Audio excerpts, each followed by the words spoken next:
আজ পবিত্র আশুরা, হিজরি মহররম মাসের 10ম দিন। ইতিহাস, শোক এবং ত্যাগের মহিমায় পরিপূর্ণ এই দিনটি বিশ্বব্যাপী মুসলিমদের কাছে অত্যন্ত গুরুত্বপূর্ণ ও তাৎপর্যপূর্ণ। দিবসটি গভীর শ্রদ্ধা, ভাব গাম্ভীর্য ও ধর্মীয় আনুষ্ঠানিকতার মধ্য দিয়ে পালিত হচ্ছে। সারা দেশের মতো বরিশালেও যথাযোগ্য মর্যাদায় পালিত হচ্ছে পবিত্র আশুরা।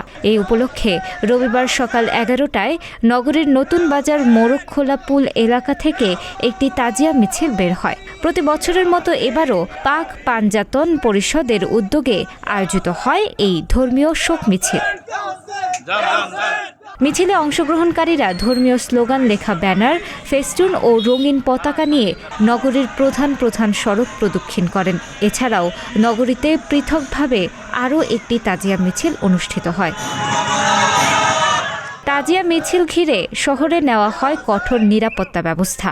র্যাব, পুলিশ, সেনাবাহিনী সহ আইনশৃঙ্খলা রক্ষাকারী বাহিনীর সদস্যরা মিছিলে উপস্থিত থেকে নিরাপত্তা নিশ্চিত করেন।